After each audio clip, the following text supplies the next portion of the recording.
Meus amados, vamos abrir a palavra de Deus no Evangelho de Cristo, conforme o relato de Mateus. Mateus, capítulo 26.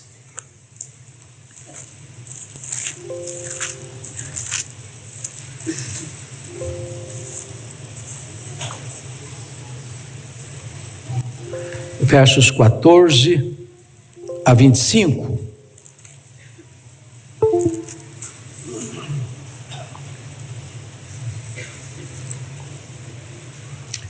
Então, dos 12, chamado Judas Iscariotes, indo ter com os principais sacerdotes, propôs: que me quereis dar? E eu vô-lo entregarei. E pagaram-lhe 30 moedas de prata. E desse momento em diante, buscava ele uma ocasião para o entregar. No primeiro dia dos pães asmos, vieram os discípulos a Jesus e lhe perguntaram: onde queres que te façamos os preparativos para comeres a Páscoa? E ele lhes respondeu: ide à cidade ter com certo homem e dizei-lhe: o mestre manda dizer, o meu tempo está próximo, em tua casa celebrarei a Páscoa com os meus discípulos. E eles fizeram como Jesus lhes ordenara e prepararam a Páscoa. Chegada a tarde, pôs-se ele à mesa com os 12 discípulos. E enquanto comiam, declarou Jesus: em verdade vos digo que um dentre vós me trairá. E eles, muitíssimo contristados, começaram um por um a perguntar-lhe: porventura sou eu, Senhor? E ele respondeu: o que mete comigo a mão no prato, esse me trairá.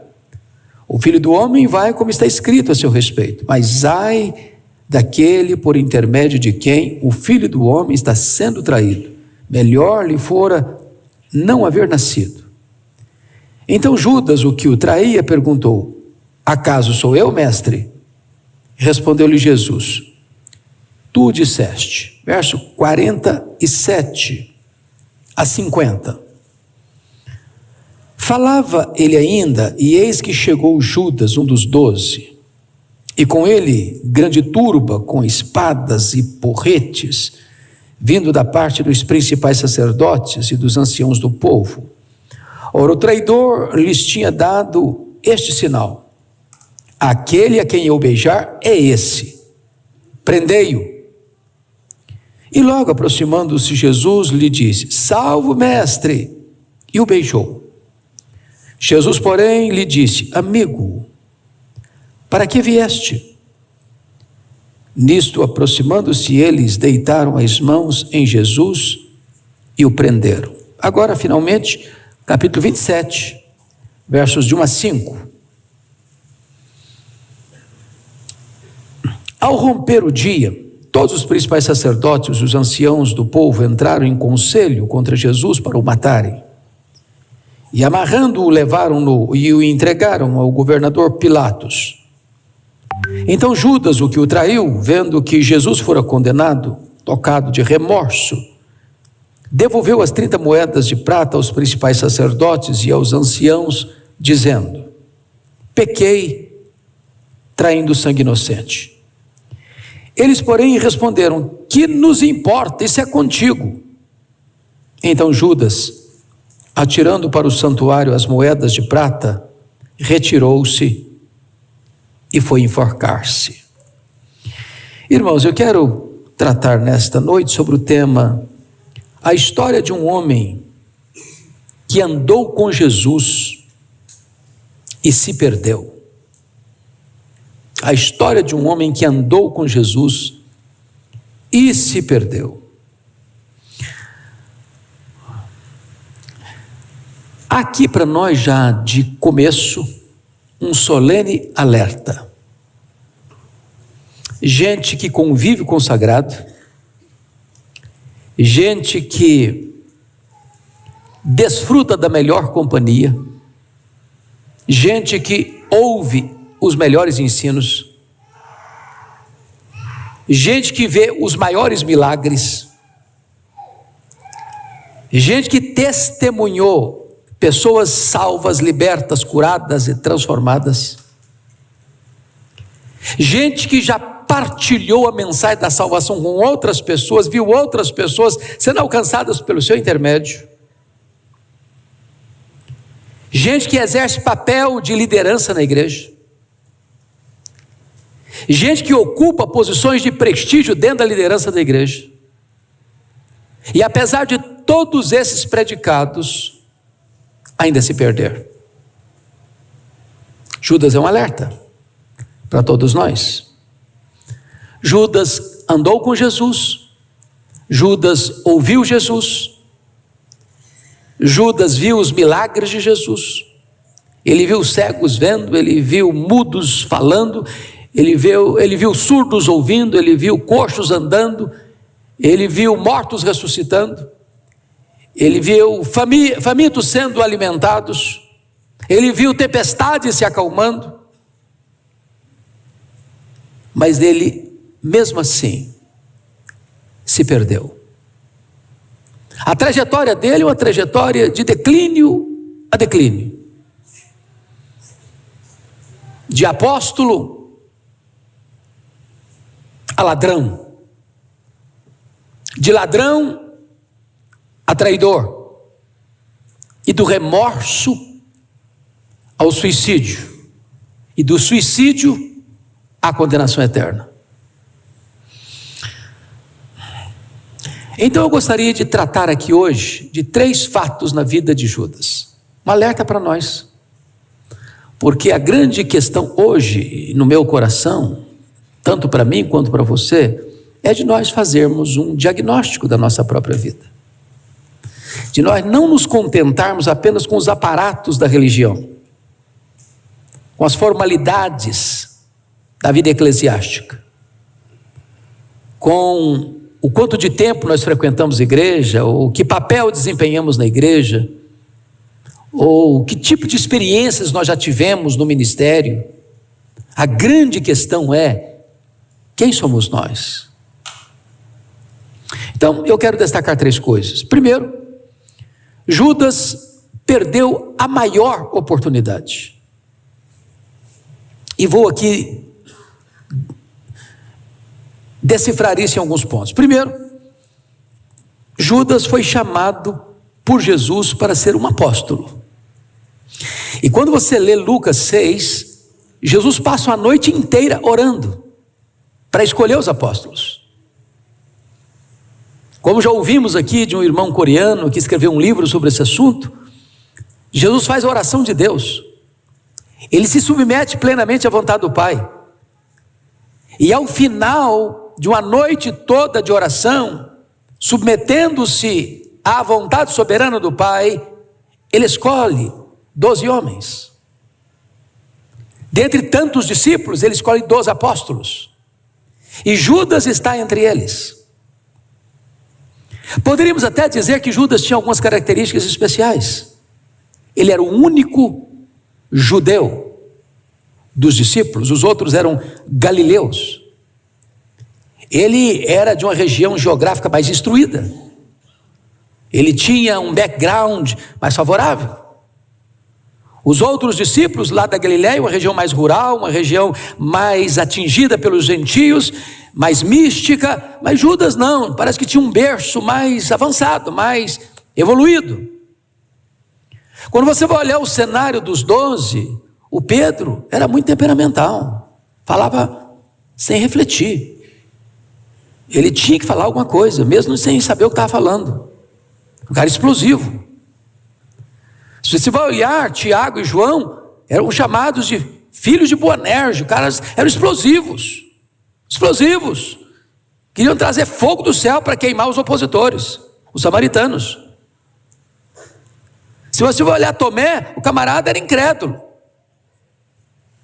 Se você vai olhar o Filipe era aquele cara preconceituoso, mas será que de Nazaré pode ser alguma coisa boa? Se você olha o Mateus é funcionário público do Império Romano, diríamos hoje extrema direita, se você fosse olhar ideologicamente falando. Se você vai olhar o Simão Zelote, ele defendia pegar em armas para defender Israel. Diríamos hoje que seria quase uma extrema esquerda nessa posição, um revolucionário. Judas Você não tem qualquer senão. Nenhuma palavra simples, esse camarada é problemático, esse camarada é complicado, a ponto de quando vai se dar um cargo de confiança entre os 12, eu não sei como é que foi a escolha, se foi indicação, se foi eleição interna, o certo é que ele foi o escolhido. Ele tinha qualidades especiais, ele era habilidoso, sabia lidar com conta, tinha uma capacidade muito cirúrgica para fazer avaliação de bens. Foi ele que avaliou o perfume lá da Maria, em mais de 300 denários. Mas mais do que isso, Judas tinha um bom nome. Irmãos, Judas era um dos nomes mais belos de Israel. Ele vem da mesma raiz de Judá. E vocês se lembram que quando Lia deu à luz Judá, ela começa a louvar a Deus. E Judá e Judas significa louvor. Esse nome era um nome tão lindo, era um nome tão preferido em Israel, que quando Maria tem um filho, porque ela teve outros filhos, um dos filhos de Maria chamava-se Judas, que é o autor da carta de Judas. Um nome maravilhoso, um nome desejado, um nome aplaudido, um nome reconhecido. Mas depois de Judas, quem bota hoje o nome de Judas num filho? Só um desavisado.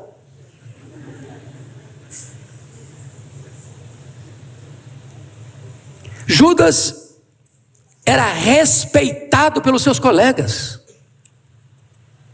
Mesmo quando Jesus, lá na ceia, tira a máscara dele, quando Jesus diz: um de vós me trairá. Isso gerou uma tristeza interna entre o grupo, e a pergunta a ser feita é: porventura sou eu, Senhor? Notem que eles não são, é o Judas, é ele mesmo. Já desconfiávamos dele. Agora a máscara caiu, Judas. Todo mundo aqui comentava a boca miúda que era você mesmo. Ninguém.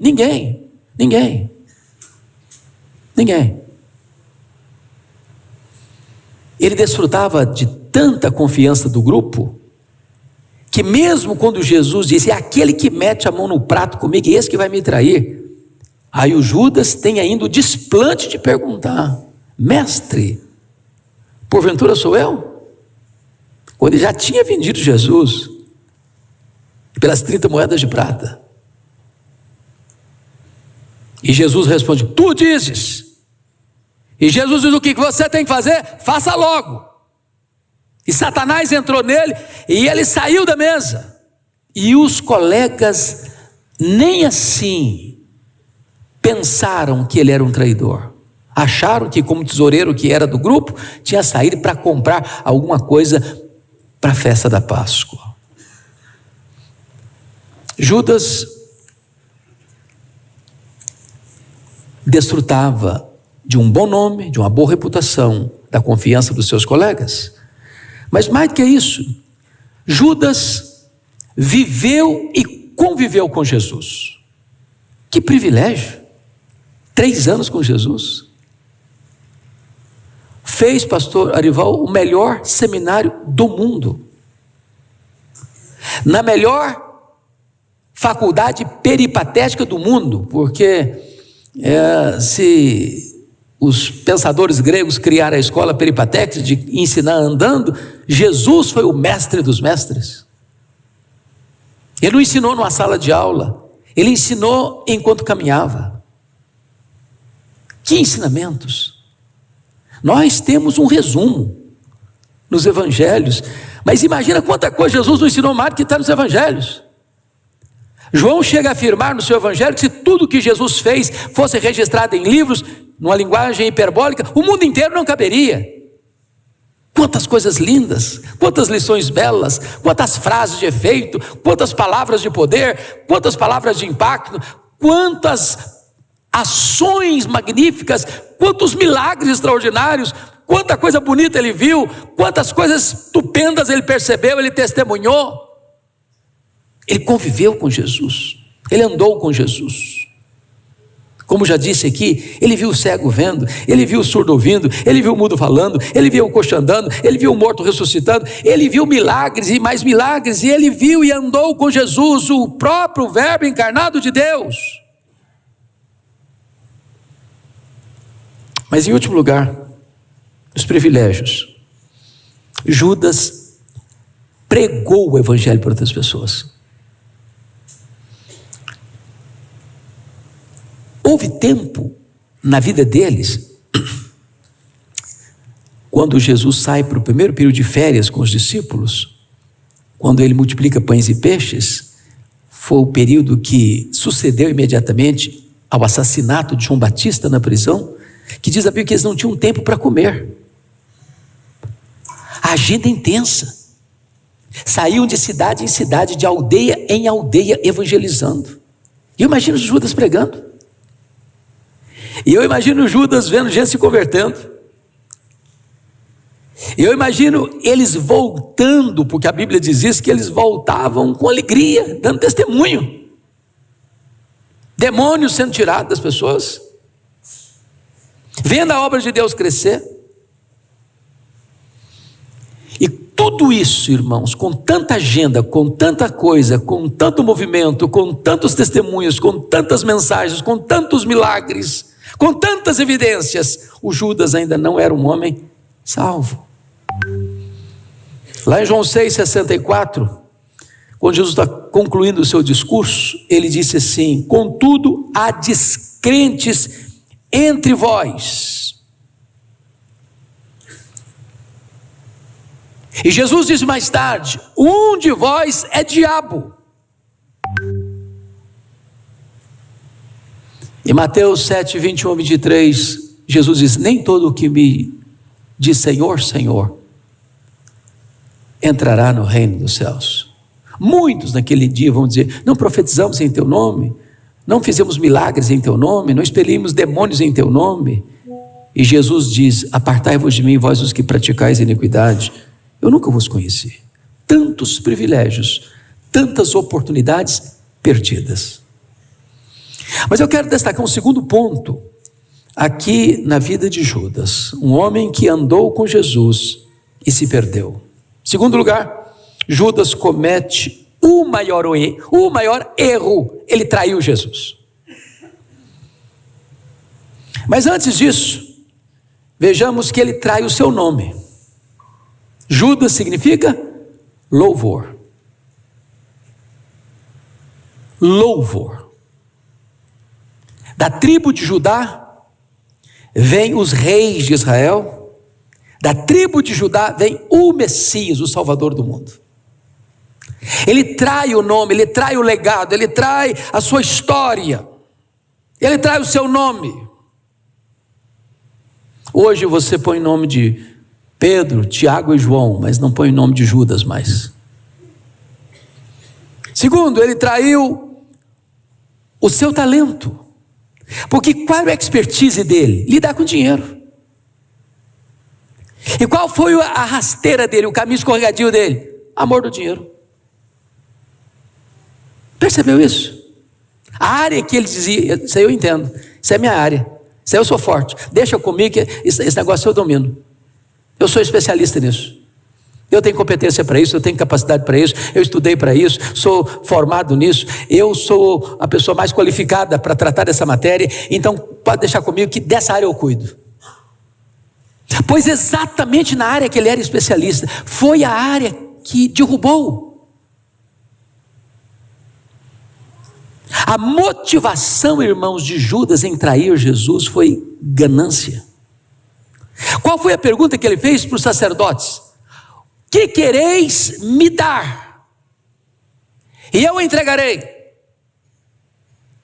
E sabe por quanto ele vendeu Jesus?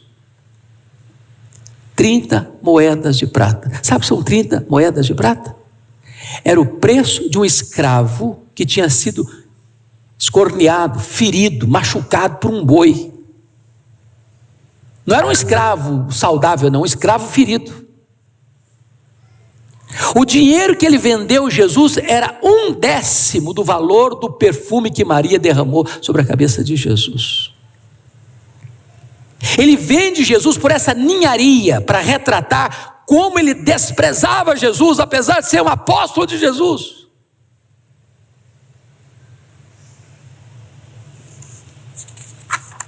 Terceiro,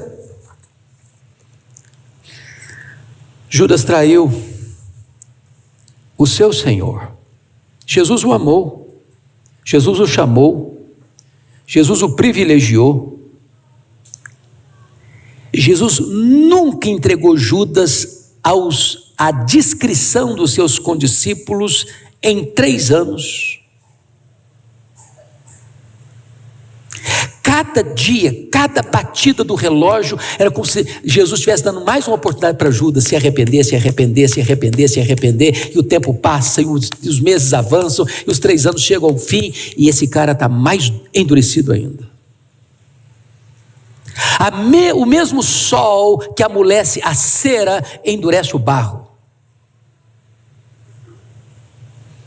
A ponto de, em Lucas 22:3, está escrito: ora, Satanás entrou em Judas. Sabe por que entrou em Judas? Que Judas deixou a porta aberta. Deixa eu ilustrar isso, uma experiência que eu tive em Vitória, que me marcou muito. Eu estava pregando, pastor Ival, lá em Vitória, sobre batalha espiritual. E o templo lá em Vitória só tem a porta na frente, não tem porta atrás, e as janelas são de vidros perpendiculares, não dá para entrar nenhum pássaro. E de repente, enquanto eu estou no sermão, batalha espiritual, entra um morcego, mas um morcegão. E o culto perdeu completamente a reverência, porque dava aquelas aterrissadas assim, e a meninada gritava, gritou todo mundo de medo. E como é que tira esse morcego agora? Foi uma luta. Os diáconos tentaram de todas as formas, demorou 10 minutos para o morcego sair. E eu pensei, meu Deus, como é que eu retomo meu sermão agora? Depois dessa confusão toda. E quando o morcego saiu, Deus pôs no meu coração a seguinte colocação: vocês sabem por que esse morcego entrou aqui hoje? Porque ele encontrou a porta aberta. Sabe por que Satanás entrou em Judas? Porque deixou a porta aberta. João 6:70, Jesus disse: não vos escolhi eu em número de 12, contudo um de vós é diabo.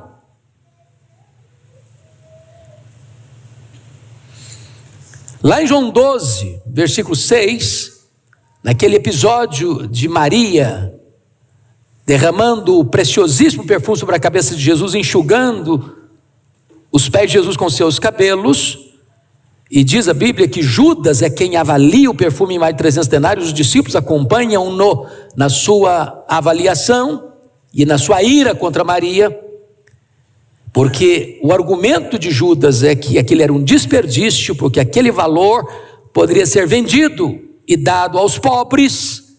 E lá em João 12:6 é que ele é desmascarado, dizendo que ele era um falso filantropo, que ele não estava interessado em ajudar pobre coisa nenhuma, que aquele era um discurso populista dele, que o interesse dele era embolsar essa grana porque ele era ladrão.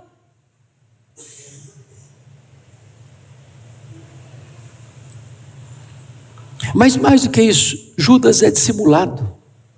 Dissimulado. Porque notem vocês que quando ele vem para a mesa no cenáculo, o que já tem acontecido?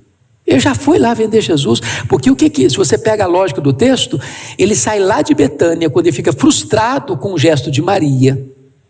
Ele sai de Betânia, que são 10 quilômetros de Jerusalém, nas caladas da noite, ele vai lá em Jerusalém, pergunta para os principais sacerdotes: quanto vocês querem me dar? Eu vou entregar Jesus para vocês.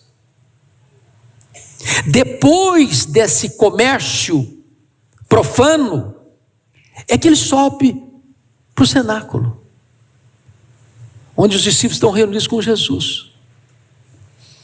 E veja comigo, por gentileza, João, pode deixar que eu vou ler aqui, vocês me acompanhem. João 13. Olha que coisa interessante. A partir do verso 1.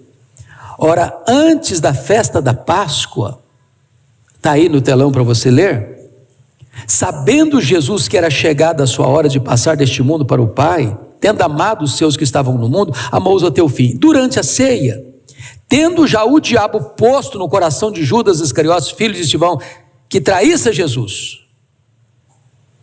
Olha que coisa. Ele vende Jesus e vai lá dissimuladamente assentar-se à mesa como se tivesse comunhão com Jesus. É dissimulado. E aqui o que acontece? Jesus sabe disso. Versículo 3, sabendo este que o Pai tudo confiara às suas mãos e que ele viera de Deus e voltava para Deus, levantou-se da ceia, tirou a vestimenta de cima e tomando uma toalha, cingiu-se com ela, deitou a água na bacia, passou a lavar os pés dos discípulos e a enxugar. Que discípulos? Inclusive Judas. Inclusive Judas. E agora Jesus volta para a mesa e dá uma lição para eles. Vós me chamais Senhor e Mestre, fazeis bem porque eu sou, e eu dei o exemplo. E agora Jesus vai instituir a ceia, vai fazer a transição da Páscoa para a ceia. Quando ele faz a declaração, um de vós me trairá. A angústia muito grande de todos. Agora notem, a pergunta de todos foi essa: porventura sou eu, Senhor? Senhor, Senhor. Qual foi a pergunta do Judas? Porventura sou eu, Mestre? Mestre.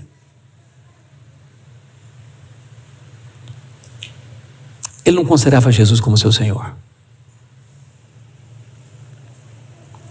Mas mais do que isso, quando Jesus, um de vós me trairá, Jesus estava dando mais uma chance para ele. Ô Senhor, eu fraquejei, o Senhor me perdoe, está na hora da ceia, eu posso me arrepender, eu posso te pedir perdão, eu posso ter uma nova chance, Senhor? Porque não é exatamente esse o propósito da ceia? Examine-se, pois, o homem a si mesmo, e assim coma. Não é você vai examinar você e fugir da ceia por causa do pecado, você vai examinar você mesmo e fugir do pecado por causa da ceia. Ele é advertido por Jesus. Mas ele é mais do que isso, ele é ingrato, porque ele é um dos 12. Mas aí, diz o texto bíblico, que quando Jesus o desmascara, porque a pergunta, mas quem é, Senhor? Quem é então? E Jesus diz assim: aquele a quem eu der o bocado molhado, porque pegava o pão, mergulhava o pão no vinho e dava esse bocado molhado para comer. A própria celebração da ceia é este. E ele pega os elementos da ceia, e aí o diabo entra nele. E ele sai mergulhado nas densas trevas, que já tinha vendido Jesus. E Jesus desce desta mesa e vai lá para o Getsemane, onde ele é preso. E Judas sabe que Jesus vai para o Getsemane, ele tem intimidade de agenda com Jesus. E agora é Judas quem vai liderando a turba, armada até os dentes, com porretes, com armas pesadas, para prender Jesus. E mais uma vez Judas, dissimulado, disse para os soldados do Sinédrio e soldados romanos, que se mancomunaram para prender Jesus, dando a senha: aquele a quem eu beijar é este. Está de noite, não enxerga direito, prendei-o. E disse mais, o outro evangelista: e levai-o em segurança, ele é perigoso. Muita gente quis prendê-lo, ninguém conseguiu, então prenda-o e leva-o em segurança. E quando ele chega, diz a Bíblia que ele saúda Jesus: salve mestre, e dá um beijo. E sabe a palavra beijo no grego? Não é beijo, só beijo não. A palavra que está no grego lá é beijo de um homem apaixonado na mulher da sua vida, um beijo profundo, apaixonado e demorado.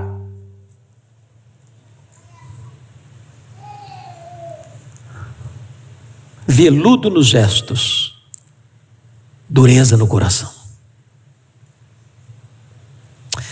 Mas como Jesus o aborda? Amigo,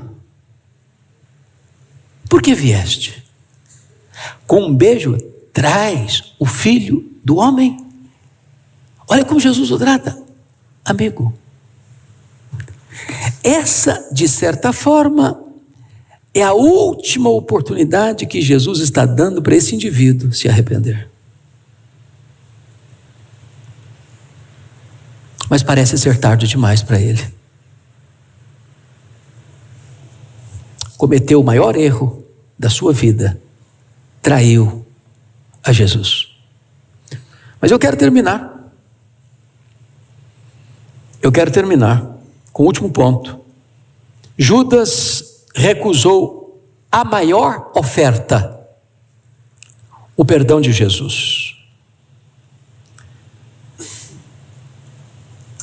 Versículo 27:3. Então Judas, o que o traiu, vendo que Jesus fora condenado, tocado de remorso, devolveu as 30 moedas de prata aos principais sacerdotes e aos anciãos.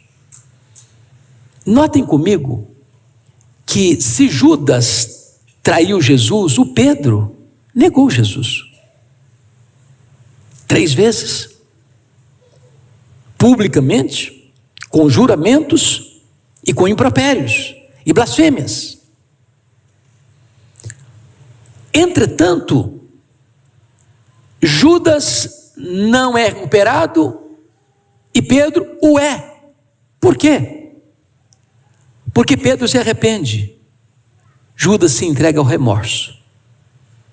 E qual é a diferença entre remorso e arrependimento? Arrependimento é uma palavra técnica que implica 3 áreas essenciais: razão, emoção e volição ou vontade. Então, o que é arrependimento? É mudança de mente, é racional. Eu reconheço que o que eu fiz está errado. Segundo, emocional. A tristeza, segundo o mundo, leva à morte, mas a tristeza, segundo Deus, produz arrependimento para a vida. Eu preciso ter tristeza por aquilo que eu fiz. Mas terceiro, é preciso agora a volição. Significa dar meia volta. Eu estou indo nessa direção, eu me arrependo e volto para outra direção. Se vocês perceberem, dos 3 elementos do arrependimento, remorso, tem 2 deles. O Judas reconheceu que errou. Graficamente ele disse: pequei contra sangue, traindo sangue inocente. Ele está convencido de que ele errou. Segundo, ele sentiu tristeza pelo erro dele. Ele devolveu o dinheiro. O dinheiro não satisfez, não teve paz na alma, não teve tranquilidade no coração. Ele foi atormentado. O diabo jogou em cima dele o seu bafo. O calor do inferno inundou a sua alma. Esse homem está perturbado, ele está muito triste. Mas ele não tomou a terceira decisão. Ele não se voltou para Jesus, que já tinha dito, e ele tinha escutado isso: aquele que vem a mim, de maneira nenhuma eu o lançarei fora. Remorso. O remorso produz morte, desespero, fim de linha. E ele não se arrependeu. Segundo, Judas confessou o seu erro, com a consciência pesada, mas não confessou a quem deveria ter confessado. Ele foi lá nos sumos sacerdotes, e ele sabia que os sumos sacerdotes queriam matar Jesus. Ele era discípulo, conviveu com todas as conversas ao longo de tanto tempo. E ele chegou lá e disse: eu traí sangue inocente, achando que poderia talvez encontrar ali algum alívio, alguma mudança nos rumos dos acontecimentos. E o sumo sacerdote disse: isso é contigo, nós não estamos interessados na sua vida, na sua consciência, isso é com você, isso é problema seu.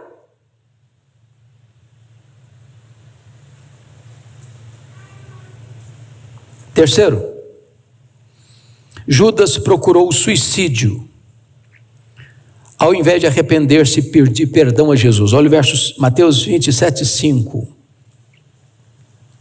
Então Judas, atirando para o santuário as moedas de prata, retirou-se e foi enforcar-se. Ele não quis mais esse dinheiro. O diabo é tão enganador, é tão perverso, que por um momento Judas pensou que aquelas míseras moedas que ele tirava da bolsa fizesse alguma diferença na vida dele, ou preenchesse algum vazio na vida dele, ou atendesse alguma necessidade dele. Chega um momento que o diabo diz assim: olha, está vendo aí? Está vendo aí? Você está vazio, você está infeliz. Mas isso não é só nessa área, não, em qualquer área. É a pessoa que fuma um baseado, uma pessoa que cheira um papelote de cocaína, uma pessoa que cheira uma pedra de crack, uma pessoa que entra num boteco e sai de lá bêbado, uma pessoa que vai para uma cama de adultério, uma pessoa que faz um negócio, uma negociata para ganhar a vida, uma tacada de negócio ilícito e imoral, achando que aquilo vai preencher. E depois o diabo suga até a alma dele. Nada daquilo satisfaz, nada daquilo preenche o vazio, nada daquilo dá razão para a vida. E ele não quer mais esse dinheiro. Esse dinheiro é como um fogo na mão dele, é como um ácido que destrói a alma dele.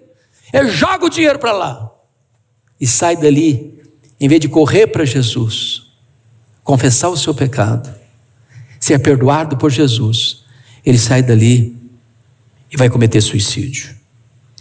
O suicídio é uma armadilha do diabo, é uma trama satânica, é um golpe fatal. É o diabo sussurrando nos ouvidos dos desesperados: olha, agora o seu caso chegou ao fim, agora fim de linha, agora fundo do poço, agora não tem mais jeito, agora vê se tem pelo menos a hombridade de dar cabo da sua vida. Mas a solução para as nossas angústias não está no suicídio, está em voltarmos-nos para Jesus. Ele é rico em perdoar, Ele tem prazer na misericórdia. Não importa quão profundamente você caiu, não importa quão longe você foi, não importa quanto tempo você está preso, não importa quão destruída está a sua alma, não importa quão corrompido esteja o seu coração, se você vier para Jesus, se você se render a Jesus, nunca Ele vai lançar você fora. Há perdão, há libertação, há salvação, há vida nova, há recomeço, há céu, há bem-aventurança eterna para você. Mas finalmente, Judas perdeu todas as oportunidades e foi para o seu próprio lugar. Está lá em Atos 1:25. Foi para o seu próprio lugar. Que lugar é esse? O próprio inferno. Que fim trágico de alguém que teve todas as oportunidades e desperdiçou todas elas, que teve várias advertências e não ouviu nenhuma delas.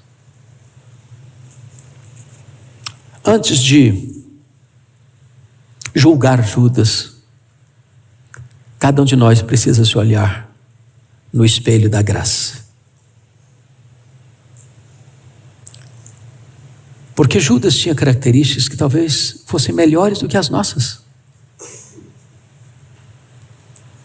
Eu não estou perguntando nesta noite se você nasceu num berço presbiteriano ou evangélico, ou se você é membro da igreja presbiteriana de Pinheiros.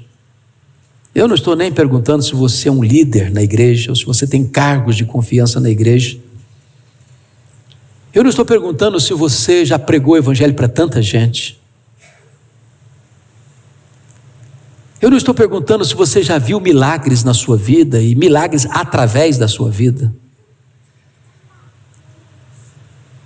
Só o Espírito Santo pode nos sondar. A Bíblia diz que só o Senhor conhece os que lhe pertencem. Mas a mensagem de hoje, para mim, é um solene aviso e alerta para todos nós, que somos crentes, pertencemos à igreja visível, estamos aqui, trabalhamos, temos uma agenda intensa na obra, já vimos tantas coisas lindas acontecer. Meu Deus, quem somos nós? que você não descanse o seu coração, até você ter plena certeza que Jesus já é o Senhor da sua vida, e que você está salvo, selado com o Espírito Santo, com o seu nome escrito no livro da vida. Feche os seus olhos por um instante. Vamos orar.